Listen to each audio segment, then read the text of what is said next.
All right, I'm taking. Okay, there we go. I'm driving, y'all. Excuse me. Anyway, so I was thinking this morning about my own journey. That's what I was thinking about. I was thinking about my own journey and um, you know what I learned about life. It'd be nice, you know, it'd be nice if we were like front loaded with all the information, the most important stuff. Wouldn't that be nice? Um, a guide, a rule book, a pamphlet on life, what to do, what not to do. Here are the shortcuts. Here are the cautions. Here are the paths that you can take. Here are your choices. Here are your outcomes. Life would be different if it was like that, you know? And the best thing you get, or at least your only option for the most part, the only option for the most part is your parents. That's as close as you're gonna get. So ironically, you are kind of subject to or limited or expanded by your parents, your family, and your environment. That's it. And even they don't know. They're not perfect, you know. My dad had some ideas about this. And so years ago, my dad, he started writing the Freeman Rules. And, it's really simple. It's almost like the Ten Commandments. And he wrote the Freeman Rules. And he said that he wanted that passed down and understood every generation. And I thought that was kind of, my dad is always thinking about stuff ahead of time. He's a planner, he's a thinker. And that's what he did. He came up with the Freeman Rules. Um, and his number one is stay out of debt. And he goes on about it, and he says if you can't put it on layaway, if you can't save for it, if you can't wait for it, you don't need it. Period. So, that's how my dad is. My dad also has a policy, you know. He said that children should be able to borrow from their parents. And so he's always told me and my brother, if you ever need money, you borrow it from me. You don't borrow it from the bank. Need a loan, you got something new you're doing, whatever the case may be. You borrow money from me, you don't borrow it from a bank. I'm your lender, interest free. You know, my dad is a brilliant man, and I appreciate him for that. He thinks about everything. And so I hate to say it, but like every 3 to 6 months, he sends me and my brother um, his new updated will, any changes in accounts, um, any, whatever. He and I'd be like, Dad, nobody would keep talking about your death all the time. He's like, you have to prepare. This is what's wrong with black people. They don't prepare. He bought his cemetery plot. He wrote out his damn funeral. He didn't wrote how he wanted to be buried. He didn't picked it out and paid for everything. My dad is a mess. It's uncomfortable being his daughter in that way because he insists upon having these meetings and stuff like that. And his current wife, she called me one day, "Are you going to help me with his funeral?" I was like, "Are y'all serious?" But this is the type of man my father is. He's a planner. He likes to be in control and know what's going to happen. He doesn't like surprises. So he is, you know, he's a man who learns from his mistakes too. And he's not only going to learn from his mistakes, he's going to teach you not to make those same mistakes. So that's where I began. Wouldn't it be beautiful if we all were born front loaded with all the possibilities of life, what we should do, what we should not do, you know? So we wouldn't have to make mistakes. And I think about my journey in self development, what roads that has led me down. And the one thing I want to speak on is because we're not front loaded, we don't know how to deal with adversity. You know, a lot of people don't know what to do when they're in trouble or when they have conflicts in life. They have no clue what to do. And I guess I could say this. I realize that people, we, for the most part, we operate out of two places. This is what I got from my self development. This was a very big lesson to me. In life, you're operating out of two things. Everything you do in life, you're operating out of two things. Okay? And that's either love or fear. Those are the only two options, love and fear. And that's why it's very like, when I look at certain circumstances, I look at stuff people say. I'm talking about not when people are being silly and people are being, over the top, hyperbolic, not that. But like when people are really trying to take themselves seriously. That's how I look at people. I see two things, love or fear. You're operating out of one or two of those, love or fear. Love feels a certain type of way. Love has certain intentions. Love wants the good for all. Okay. Love wants to cooperate. Love wants to benefit and help and support. Right. Love wants to build for the greater good of all. Now, fear is the other option. And I would say that almost like 75 to 80% of what we see people do is operating out of fear. And that's one of the reasons why I think that the gender war is absolutely silly. I'm not talking about gender war here, but I'm just giving an example. It's fear based. Think about how they think scarcity. Everything's about scarcity, right? It's not come from a place of love. And I don't mean romantic love. I'm talking about that whole idea of support, protection, um, the greater good, communication, things that are helpful, beneficial to the mass majority of people, doing no harm. That's the spirit of love. Not romantic love, not gender based love, just general love. No destruction. Okay, let's put it that way. No destruction, no divisiveness. The opposite of that. That's love. So you're either operating out of love or you're operating out of fear.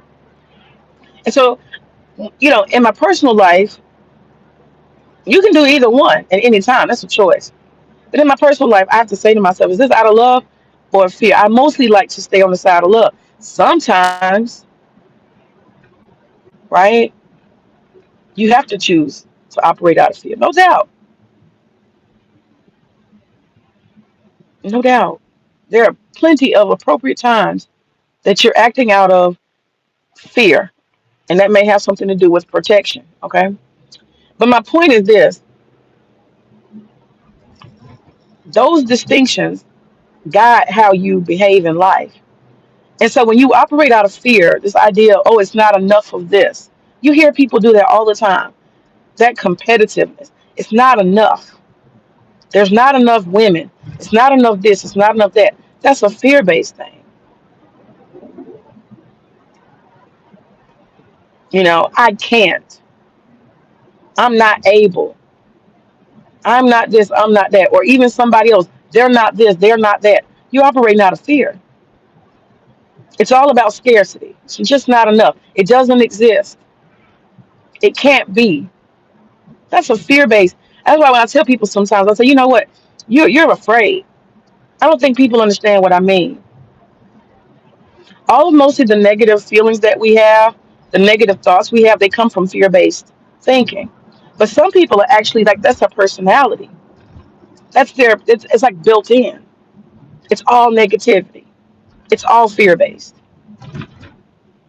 You know?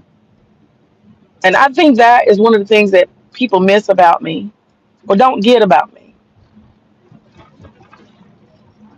I be joking and trolling and all that shit, but ultimately, I don't like fear-based thinking. I don't like it. I think it's destructive. I don't think it has a place. I don't think it benefits anybody. Fear-based thinking, you know. And if you really listen to people, just listen to them. Ask yourself, are they saying this out of fear? I have this graphic organizer and it talks about fear on one side. And it's a circle. And then it talks about love on the other side. There's only two modes, two modalities. And you can switch them up at any time, depending on the present situation. Are you operating right now? Those thoughts you have, are those fear-based thoughts or are those love-based thoughts? And love is abundance. I'm just gonna say that. Because we have 5,000 thoughts a day, 10,000, 20,000, maybe a million negative thoughts a day. They bombard us constantly. And if we are naturally fear based people, we listen to them and they take over us. I had to learn that through therapy. They told me examine every conscious thought that you have that is negative. Examine every conscious thought. Now challenge it. Is that true? What evidence do you have that that's true? Change your mind, change your reality, right? That's some powerful shit. Change your mind, change your reality. So when I watch a lot of people who are fear based thinkers, right? Fear leads to anger. Fear leads to resentment, isolation. It's like a snowball, it's a portal of sorts. Once you allow your mind to be in a permanent state of fear, and I don't mean you're grimacing and hiding, don't think of fear that way. Think of fear as a place of lack of abundance, lack of opportunity, lack, can't do, can't have, not possible. People are swimming in that shit every day. I can't get this because of that. So and so won't let me. I'm not capable of. Nobody listens to me. Think about that. And people feed themselves that shit every single day. They wake up repeating that. Let me tell you something. Let me tell you something. Your situation that you are in, once you understand self actualization, you choose your state every day. If you wanted a beautiful relationship, okay? If you wanted a beautiful relationship and you don't have it, guess what? Every day that you wake up in that state, you're choosing it. Now, a lot of people don't want to believe that because they have a fear based mind. They don't want to believe that. No, no, no. The numbers and the statistics is the reason why I can't have a relationship. No, no, no. These are lies you've told yourself. This is fear based thinking. You choose your reality every day. Stop choosing the same thing. Stop choosing to entertain those thoughts because thoughts become reality. Stop choosing it. Choose something new. Get a new experience. Choose a new reality for yourself. What happens if you wake up and you say, you know what?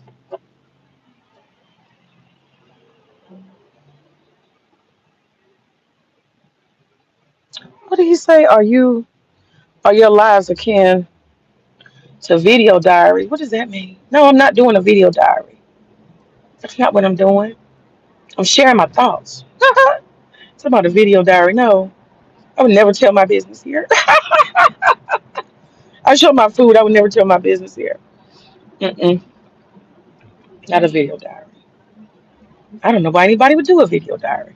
Honestly, I'm giving examples. That's what I do. I give examples. A lot of people don't have examples because they don't live a real life. A lot of people they repeat other people's stuff because they don't actually have experiences. I have experiences.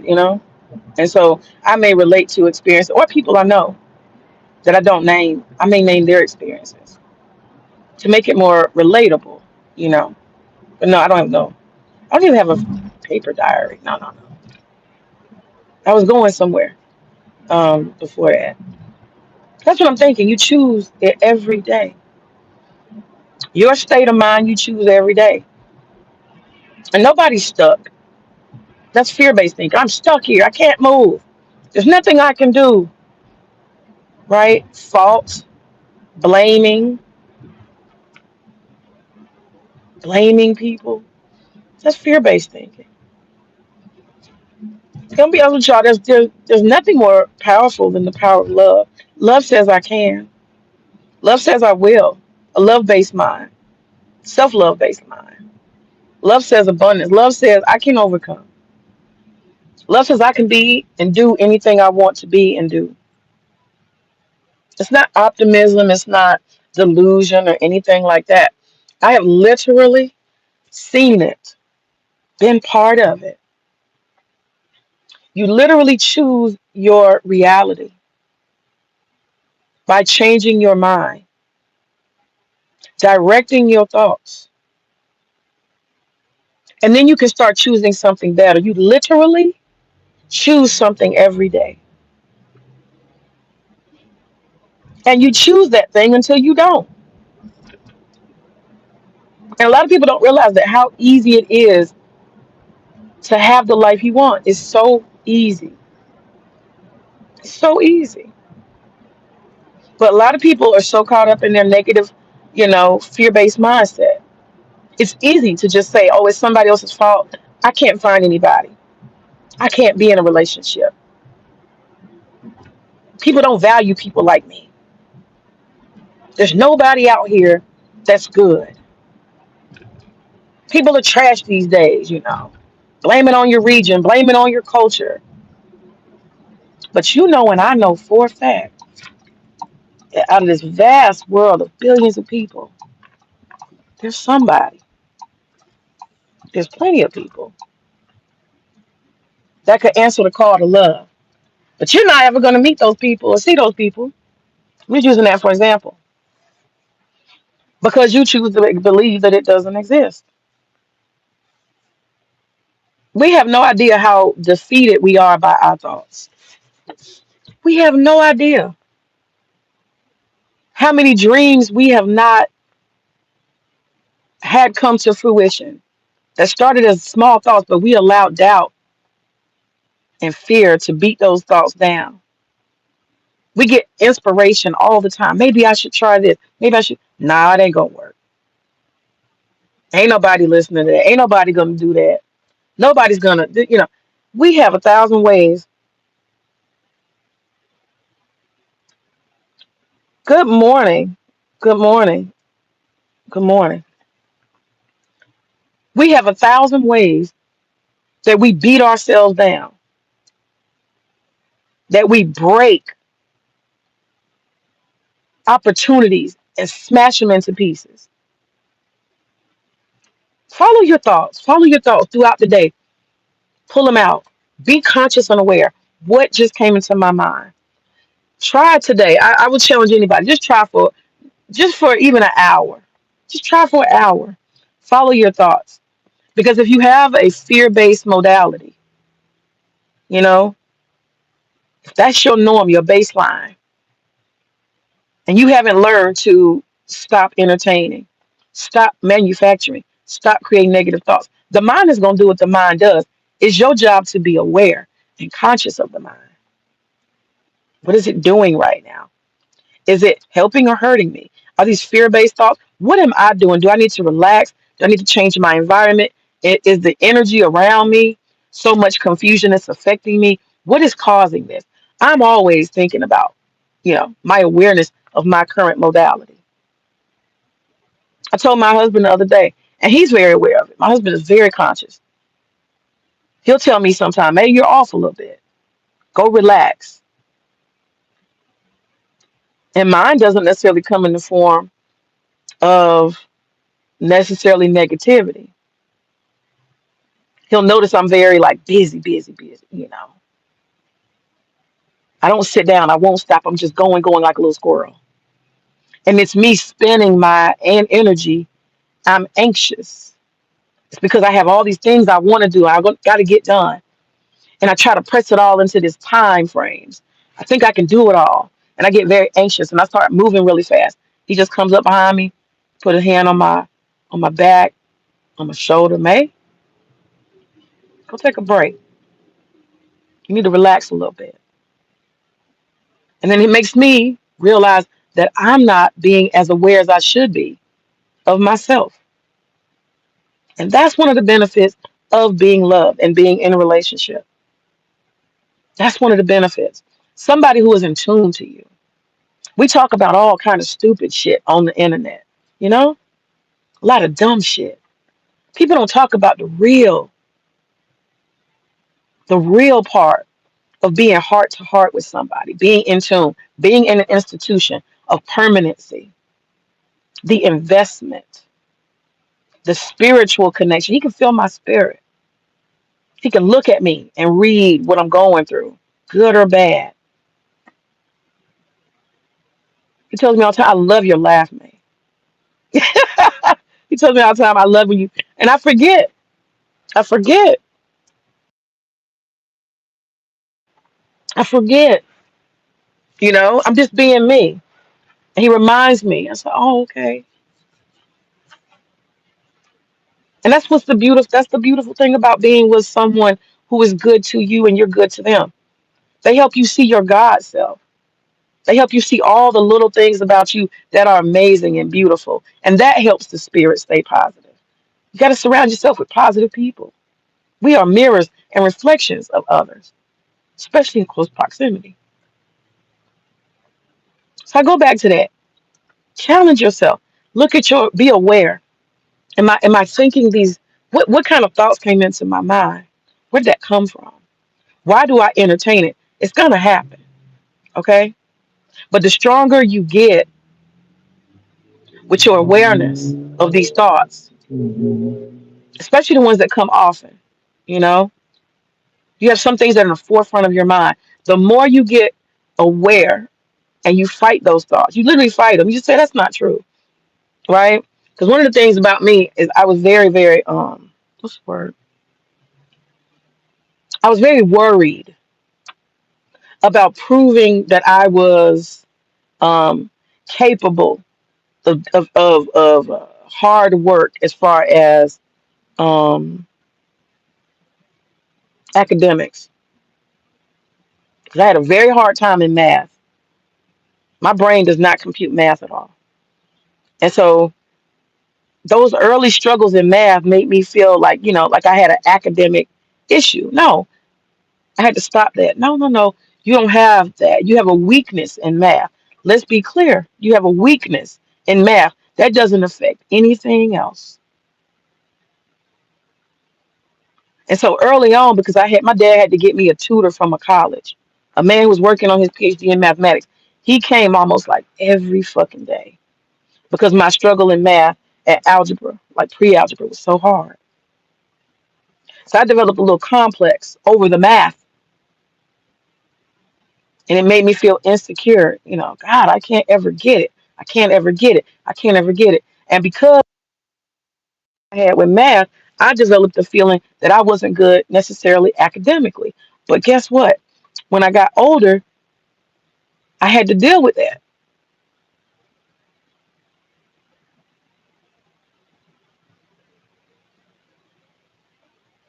See, there's a lot of the stuff that we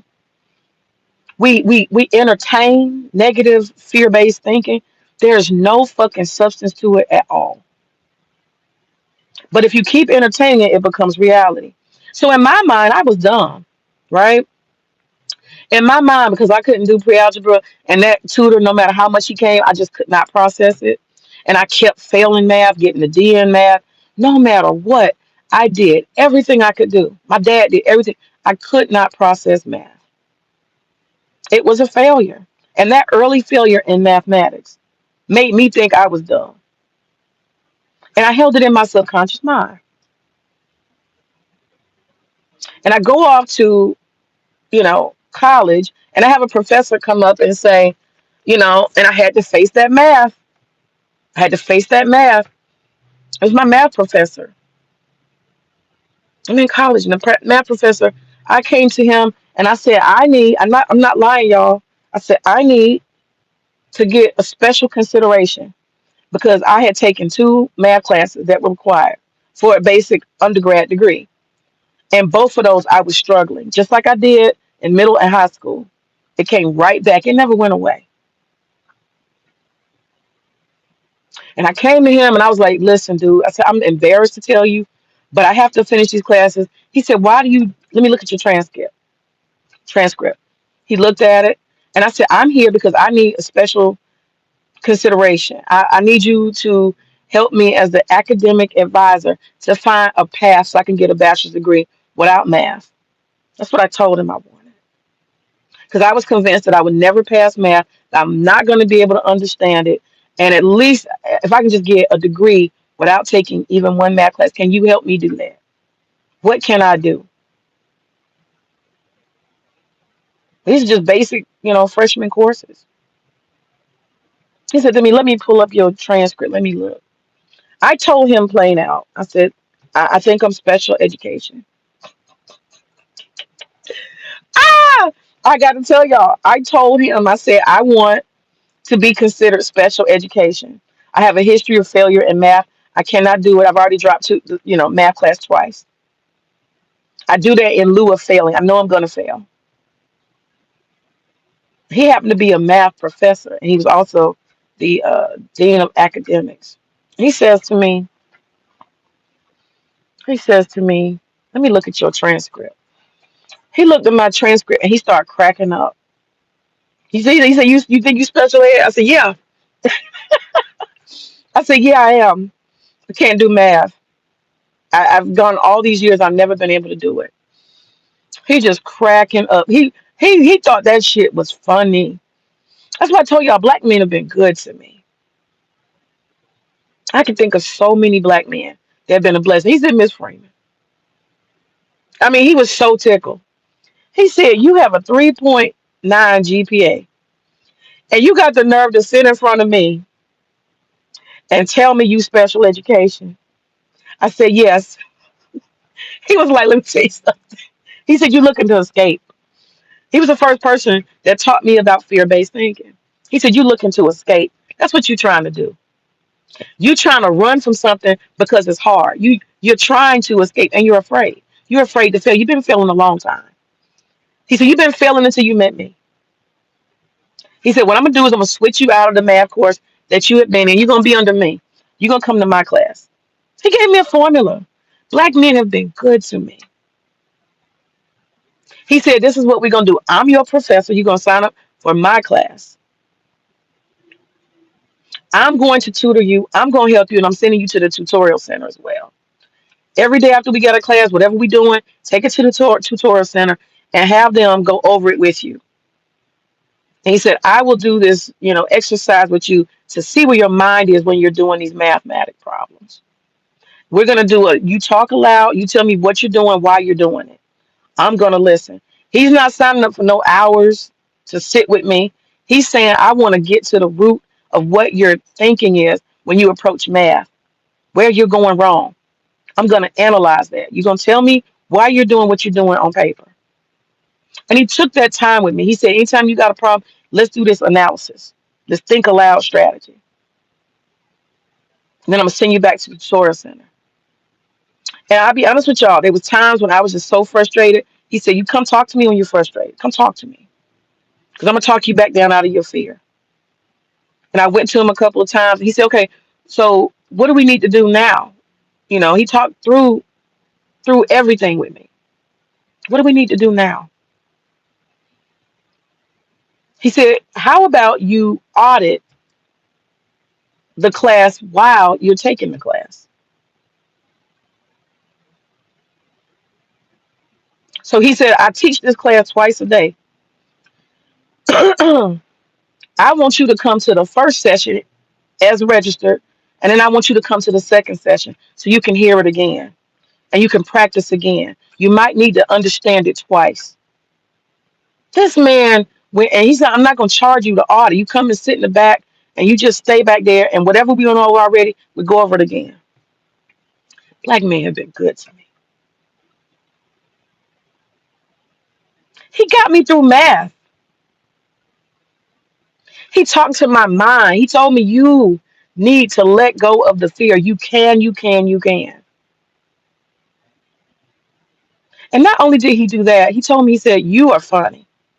You trying to convince me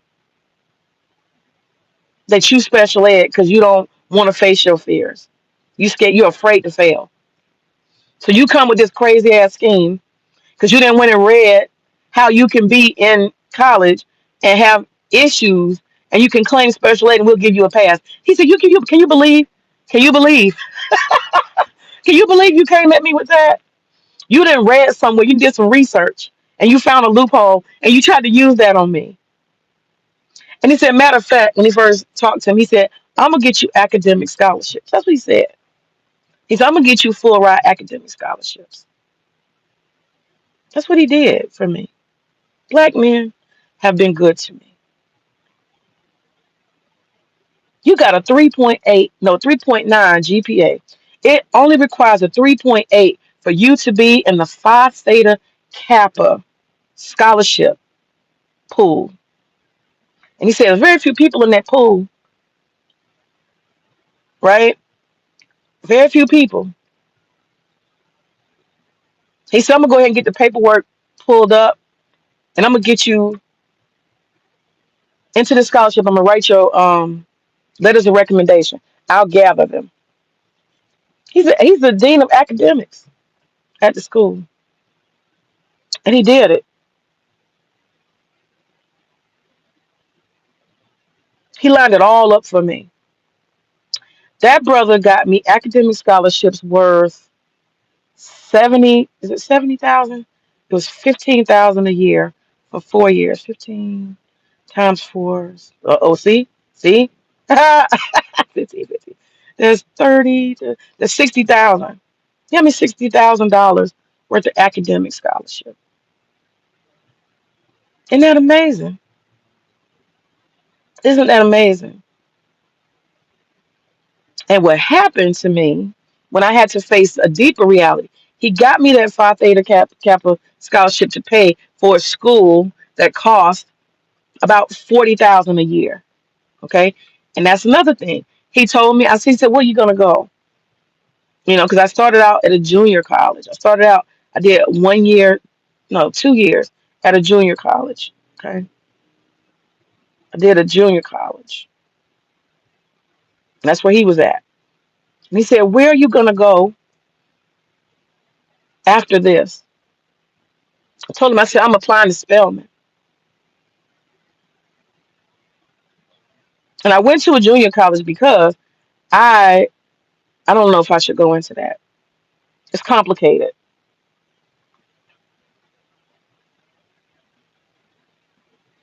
I'll just say this. I did not have a high school diploma for a reason. I wanted to go straight to college. So Spelman was my choice. Spelman was my choice. So that's what I told him. I said, I'm gonna go to Spelman. He says to me, well, Spelman,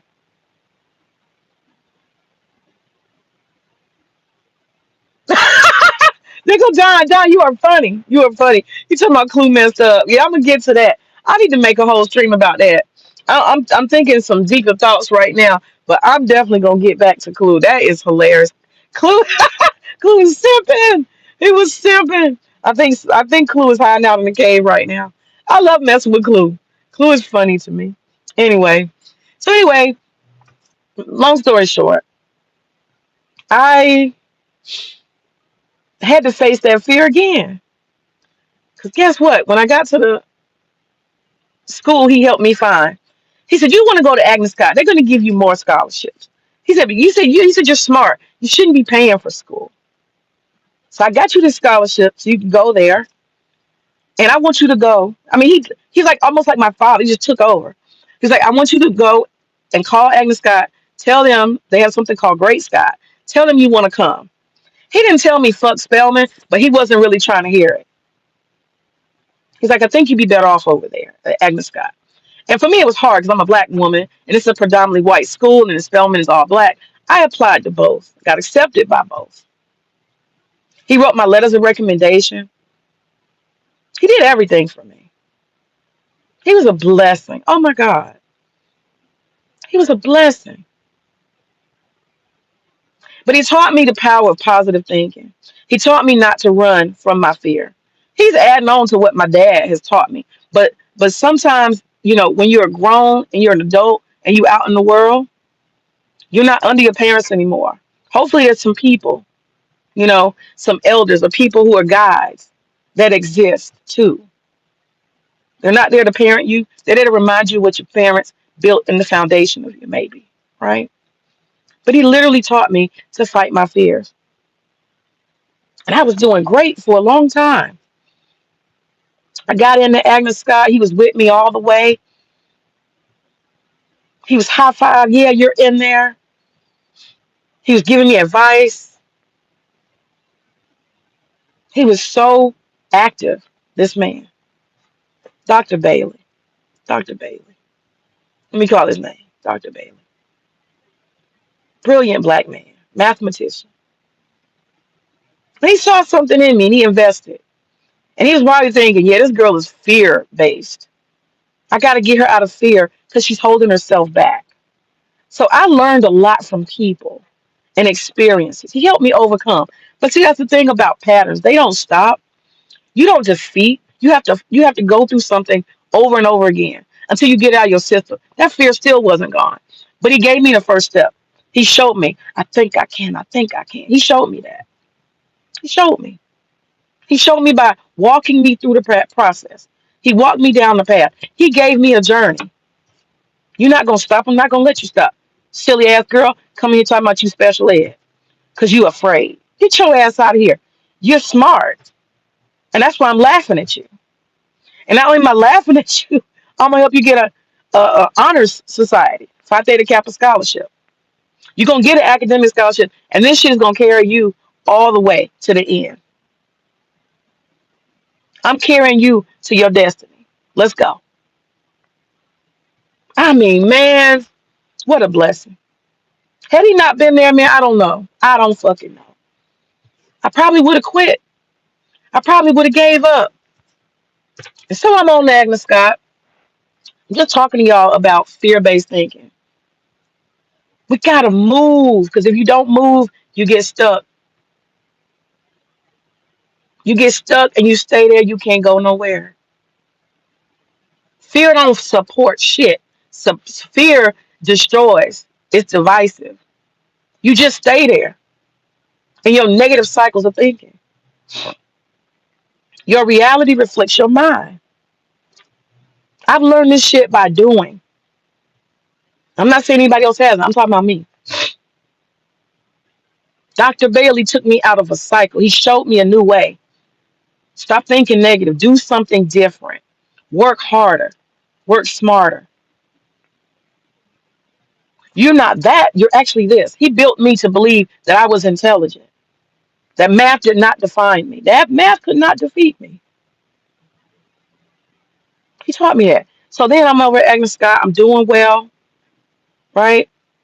Math is not the issue. Now I'm in my major. There's no more math. It's just English classes and women's studies classes and social studies and art history. I'm at the big pussy. This school is so hard to get into. You have to sit down for a what do you call it? An interview. You don't if you have anything less than a 3.7 GPA, you are not going to Agnes Scott. Agnes Scott College only takes the smartest women. You have to go through a lot to apply. You have to have high test scores. They don't fuck around. There are no dummies at Agnes Scott. Matter of fact, it's a school of a bunch of white female nerds. Okay? Nerdy bitches. To the point there's no parties, there's no nothing. There's no social shit. We in them books, you hear me? I was a straight fucking nerd. Was I partying? Fuck no. I used to sleep under because I didn't have a computer at that time.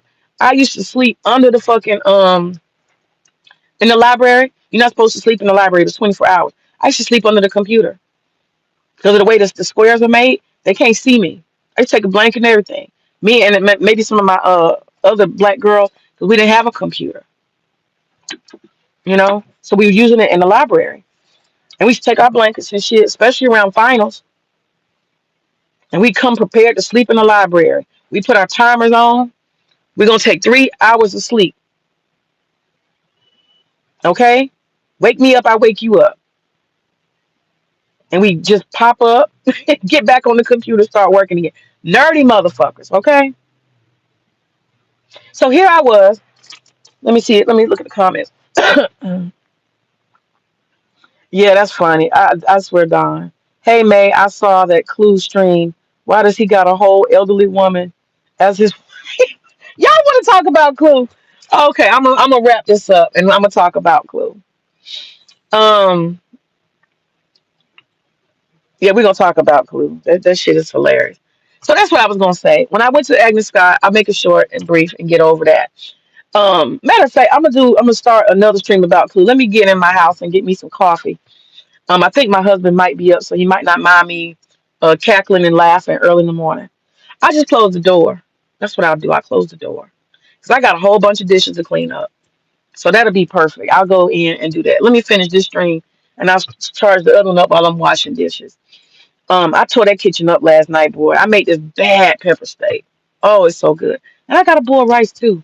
I guess he'll, yeah. Anyway, so yeah, I went to Agnes Scott and I was doing good, and I got this really crazy ass professor, and she said I just reserve, I reserve A's for, um, you know, that's what she said. That's fucked up. She said I reserve A's for students of perfection or some shit. She said absolute genius.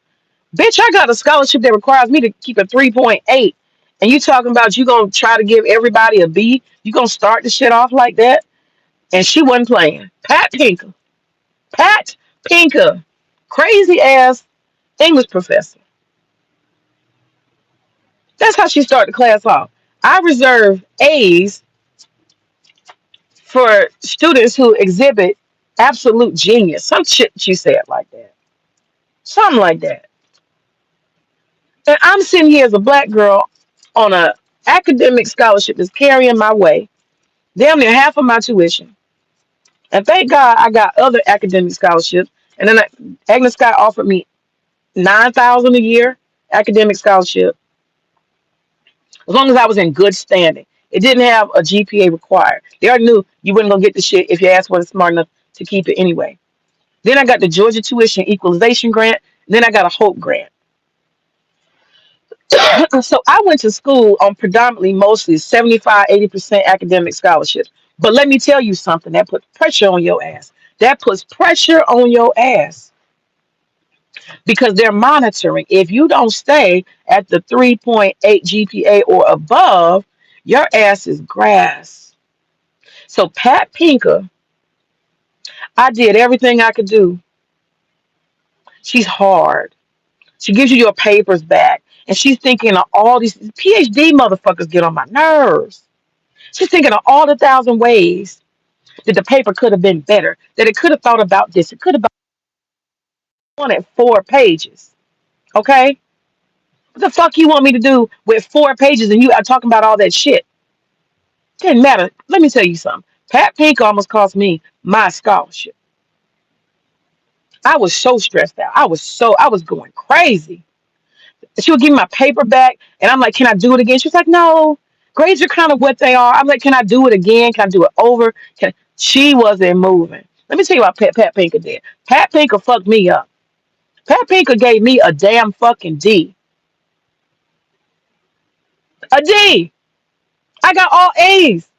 And you gave me a D, bitch. Y'all, at that point, a D. You know how that hurts a GPA? A fucking D. And I said, Dr. Pinker, is there any way I can, do some extra work, do this, do that? I'm talking to you, I'm doing everything. And she was like, no, no. And I said, but I have an academic scholarship. She said, I don't take that into consideration. I don't care about academic scholars. That's neither here nor there. I reserve A's for acts of genius. Everybody who even the best students all got B's. It's like she gives like one fucking a semester or some shit. Some chosen bitch gets the A. It's only like one A, I guess. Can you believe that?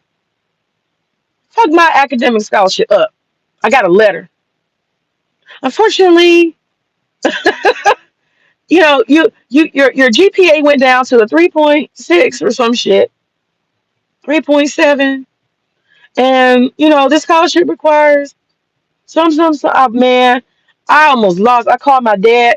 I was crying. I was going through it. Oh God, you know. I even told my dad, I said, I'm gonna kill myself. You know what my dad said? My dad said, call me when you're dead. And he hung the phone up on me. He do not like weakness. That's what he told me. Call me when you're dead. Basically, call me when you got some fucking sense. And I was going through it. I think some white girl, she saw I was all like looking crazy. I was telling her my story. And then she told me, you just go see the counselor. Just go. I go to counseling. They had a whole counseling center in this bitch.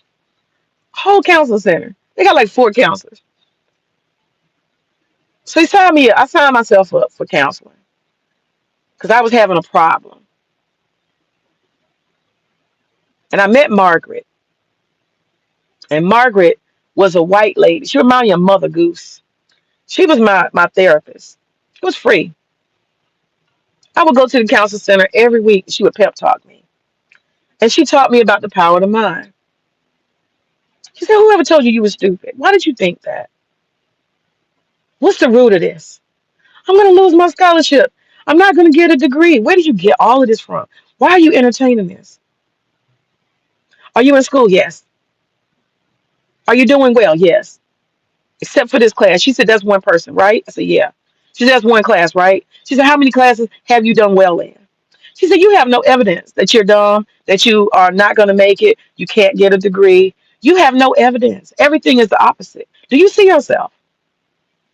What are you doing? Why are you entertaining these ideas, this negativity? Why are you cycling through this every day, making your life hard for yourself? Why? Why?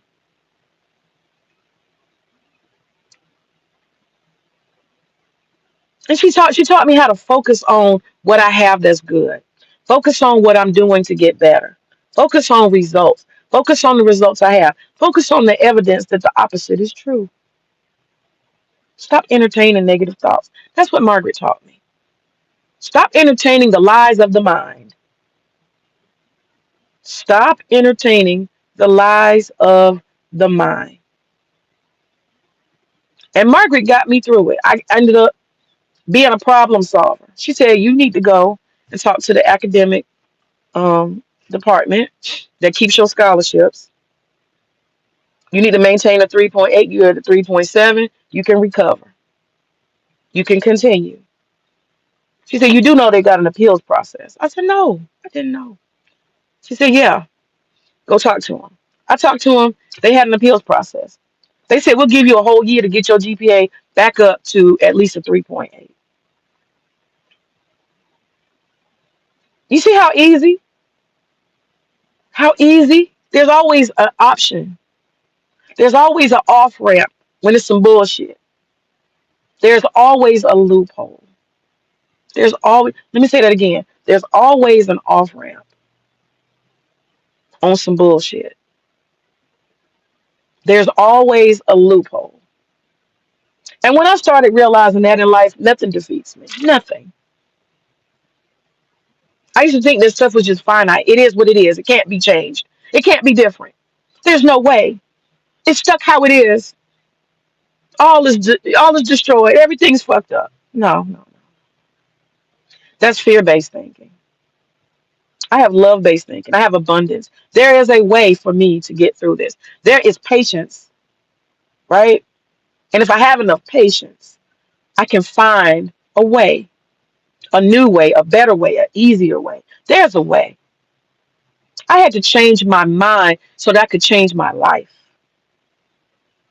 You know how defeated? Y'all know how many black women probably go through what I go through? And I came from a good family. came from resources, came from privilege. I ain't been through shit. I don't got no traumas, no hardcore shit that I can complain or blame anybody. And look how much I struggle with mental health, mental stability, peace of mind, self esteem. Look how much I struggle because of a fucking math class from middle school onward. That shit destroyed me. A fucking math class. So imagine what other black women who have disadvantage, I know my daddy. I'm with my daddy. We are one. Imagine girls who don't have a daddy. They don't got nobody to call. Imagine people who go through, live in bad neighborhoods and they live in danger. They're unstable. They in hotels. They mama this, that, that. People are dealing with poverty, all kind of shit. I'm a privileged bitch, and look what I had to go through to get to a peace of mind. She's crazy, and everybody's so fucking judgmental. Do you know what people go through? And I had the privilege of getting therapy. A lot of people don't get a chance to get therapy. They don't have the resources to get therapy. They don't have a black man in a powerful place who walks them through to scholarships and opportunities. My path in life has been so fucking easy. The privilege. I take nothing for granted. It makes me really realize that the world is a harsh place. And the last fucking thing you need out of all your own self doubt is other motherfuckers talking shit on you. That's the last thing you need. Do you even think about that, people? Do y'all think about how people beat themselves up? That's why I detest it. I hate when I hear, oh, black men are this, black men. I hate that shit. Black men have enough problems. They don't need you to add your bullshit, your personal insecurities and fear and all your problems. They don't need you to add on to that. Shut the fuck up. That's why it bothers me so much. And it's limited because in real life, I don't see that shit. I don't. It's just these online dummies. Same thing. Do you know what black women go through? They have all kind of struggles. And we're beating ourselves up daily, telling ourselves we can't do this, we can't do that. We got all kind of insecurities that you will never know. All kind of different things that have been in our past, real and imagined. Last thing we need is some motherfucking bum, collective group of bums online talking shit on us. We got enough.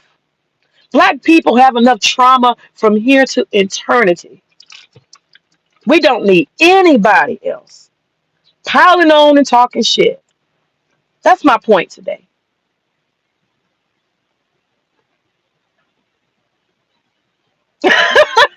Appreciate you. Yeah, yeah, yeah, Gabe, man. We got a lot going on. And imagine if we didn't have all the piling on. Imagine if we didn't have people and our own insecurities and doubts. Imagine how far we could go and didn't add to our doubt. Imagine how more brave we would be. I have had people all that's why I say I got privilege. I've had people all along the way of my life who have done nothing but encourage me. I swear to God, people who poured into me. Black, white, male, female. And I got this auntie. She a bad bitch. Okay? And she the one that pushed me. And my dad pushed me. You gotta go get more education. Get more education. Get more education. A bitch started collecting degrees like it was fun, okay? Because once I realized I could and I wasn't dumb like I thought, I wasn't special education. I was like, well, there's nothing that can stop me. Some people look at me like, what's wrong with you?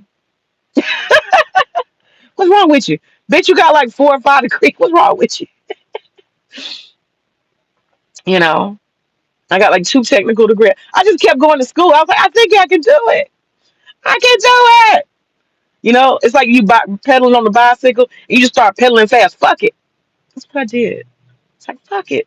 You know? So that's the moral of the story today.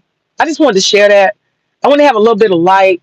I have this aspect of me that I don't really bring to the internet because I think that people like to just come for fuckery for the most part, which is, I think, true because I know I like fuckery. But I do have that side of me that is very thoughtful and reflective and positive, you know. And I'm inspired to think about that sometimes. I look at Mahogany and she shares a lot of posts and things. She like to do her shit too, you know, act crazy and holler at folks, but she shows these parts of herself where her mind is outside, you know, and it's inspirational stuff. And so I was inspired today. Um, I was like, I could share a little bit of myself. You have to be careful not to be too authentic online because people are crazy. This defeated black man narrative is annoying and I detest it. Right. I hate that shit. Especially when I see stuff to the contrary. I see so many. I mean, you know, when I say that all the time, people think I'm being a mammy. You just being a mammy for black men. No, bitch. I can go down the line and I can point out I have had and continue to have amazing black men who pour into me as a sister. When you have a light, that's why it's important to have a light. When you have a light of optimism, people are attracted to you and they want to add to your light. But when you dim and you dark and you negative, people are not attracted to you. I attract a lot of powerful people to me. I'm just being honest, I'm not bragging. I've had black men who see me doing something and they say, you know what, sis, let me introduce you to the mayor. Let me introduce you and get you on to some of these contracts. Let me introduce you to so and so. They will bypass all regular order and walk me through something I'm not entitled to. I get a lot of passes. You know what I'm saying? How people get the VIP. I get a lot of that. I get a lot of that in my life. And it's given to me by black men. It ain't no strings attached. They just see a positive black woman who has a good attitude. And they can tell I'm thirsty to win, you know? It's like we drifted into another tribe of black men and women on YouTube. It's foreign. It's foreign for you and us. Absolutely. This is some weird shit I never seen before. All this bastion of negativity and you know, dysfunction. Oh God, I see this. Hey BGS, what's up? You know you're a little bit infused in my conversation, of course, naturally. Cause you and that what I call it, that depression cult that you doing. I told you I want you to white pill, man. You don't understand when I tell you about healing. It's so important, BGS. It's so important. Yes, trauma from a math class. See, that's what I'm saying. You put a little smiley face or whatever. You don't understand how the mind works, BGS. The devil, if we're going to call it that, negativity, it only needs one little thing. And that one little thing turns into 10 things. It's self belief, it's self courage. Math made me lose courage. Do you know how easy it is to be defeated when you don't have courage? Do you know? And that's what I'm saying. BGS, I'm not going to get into this with you, but you teach people not to have courage. And that's the part I have an issue with you. You don't teach them to have courage, to see their fears and fight them. That's part of healing. I've been through the healing path. I know. See the fears and do it any fucking way with courage. I be talking good shit. I don't get deep into it, but I be telling you some good shit. But yeah, this online stuff is weird to me. You know, people are not. They're mostly fear based. There's a lot of fear based and fear modalities. It is. It's another tribe of black men and women on YouTube that's foreign, very foreign.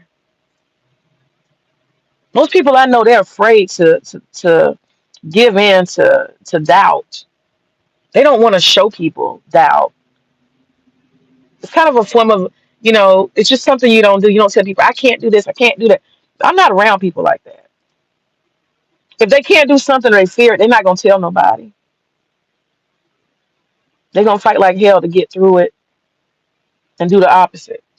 But anyway, yeah, I'm gonna go live and I'm gonna talk about Clue while I wash my dishes because it's almost 9. Yeah. So I appreciate y'all. I hope to shed a little light or another way of thinking about how the mind basically is going to lead you to your matter. Your mind will lead you to the matter. You become what you think. You embody what you think. I have my whole journey in life has been that. I don't have any, statistics and facts. I can just tell you, I can testify. The state of my mind has carried me to either my destruction or my best desires. The state of my mind.